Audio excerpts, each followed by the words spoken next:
पूरी दुनिया इस वक्त कोरोना वायरस के खौफ में जी रही है। ज्यादा नहीं, लगभग 3 करोड़ लोग इस बीमारी से अफेक्टेड हैं। लेकिन इससे भी बड़ी एक ऐसी प्रॉब्लम है जो हमारे और आपके सामने आ रही है और काफी तेजी से आ रही है। और अगर इस पे ध्यान नहीं दिया गया तो एक ऐसी तबाही मचेगी जिसके बारे में सोचना भी इम्पॉसिबल है। हेलो गाइस, स्वागत है आपका आपके अपने चैनल द भौकाल में। मैं हूं आपके साथ Ayush Mishra. So let's begin. 16 सितंबर को हम पूरे वर्ल्ड में वर्ल्ड ओजोन डे के तौर पे मनाते हैं। ओजोन लेयर यानी कि अर्थ का ब्लैंकेट ट्रोपोस्फियर और स्ट्रेटोस्फियर के बीच में सी लेवल से लगभग 20 से 30 किलोमीटर ऊपर लाई करती है हमारी ओजोन लेयर। हम घूमते हैं, फिरते हैं, इनफैक्ट बीचेस पे जाते हैं and we find it very irritating to face the sun. Ultraviolet rays जो कि सन से निकलती हैं वो हमारी स्किन को बहुत हार्म पहुंचाती हैं। इनफैक्ट वो हमारी स्किन को जला भी देती हैं and even it can cause cancer. But interestingly sun से निकलने वाली यूवी रेज का केवल 10% हमारी अर्थ सरफेस तक पहुंचता है और बाकी का 90% is absorbed by the ozone layer. Climate change, one of the most discussed and the burning topics in the recent time.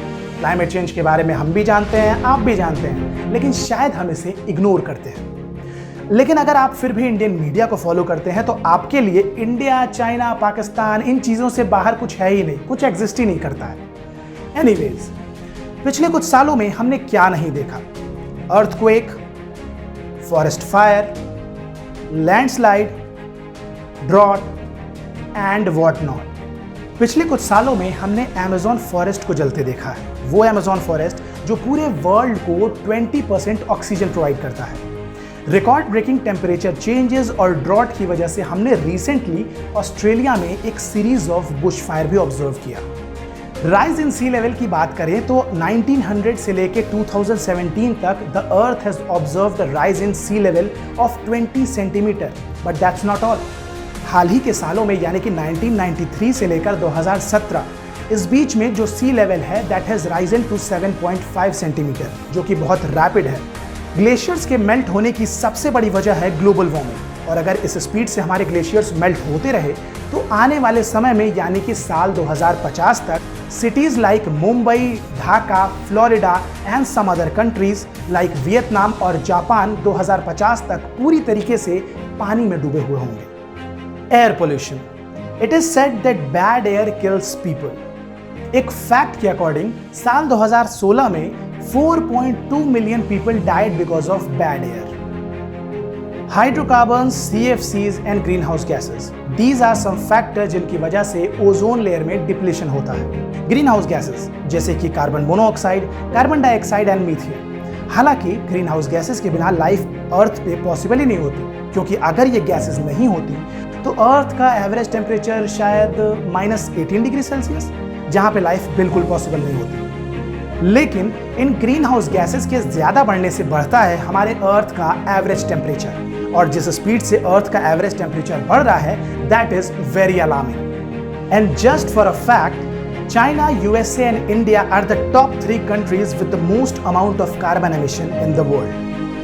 The invention of refrigerator was a revolution. लेकिन कुछ सालों पहले ये पता चला कि रेफ्रिजरेटर, AC एंड यहाँ तक का जो हेयर स्प्रे हम यूज करते हैं दैट कंटेन्स CFC यानी कि chlorofluorocarbon. CFCs were found to be the first and the major factor behind ozone layer depletion. Just for a fact, CFC का एक मॉलिक्यूल एटमॉस्फेयर में 20 से 100 सालों तक जिंदा रह सकता है एंड CFC का एक मॉलिक्यूल ओजोन के 1 लाख मॉलिक्यूल्स को डिस्ट्रॉय कर सकता है। लेकिन सोल्यूशन क्या है? What's the solution? सोल्यूशन बड़ा सिंपल है और हम सबको पता है, लेकिन कहीं ना कहीं हम इसे नज़रअंदाज कर रहे हैं। Planting more and more trees, क्योंकि पेड़ हैं वो कार्बन डाइऑक्साइड को इनहेल करते हैं और ऑक्सीजन को एक्सहेल करते हैं। ऐसे में इस दुनिया में इतने सारी ग्रीन हाउस गैसेस को एब्जॉर्व करने के लिए हमें बहुत सारा पेड़ लगाना होगा। प्लास्टिक को बैन करना होगा, क्योंकि 90% of the plastic does not gate recycled. Plastic को चाहे आप डंप करो, जला दो या फिर पानी में फेंक दो, प्लास्टिक डिकम्पोज नहीं होता है। फॉसिल फ्यूल का इस्तेमाल कम करना होगा। Natural sources of energy like solar energy, tidal energy and electrical energy का इस्तेमाल ज्यादा करना होगा। And with the invention of electric cars, people like Elon Musk are making this possible. तो एक युवा देश होने के नाते लेट्स टेक अ प्लेज कि आज से ज़्यादा पेड़ लगाएंगे और प्लास्टिक को बैन करेंगे, क्योंकि हर एक इंसान के बदलने से बदलाव ज़रूर आएगा। And as rightly said, a threat to nature is a threat to mankind. अगर आपको हमारी ये वीडियो अच्छी लगी हो तो हमारे इस वीडियो को लाइक कीजिए, कमेंट कीजिए और हमारे चैनल को सब्सक्राइब करना तो बिल्कुल मत भूलिएगा। मिलते हैं आपसे अगले हफ्ते एक नई वीडियो के साथ। तब तक के लिए भौकाल टाइट है।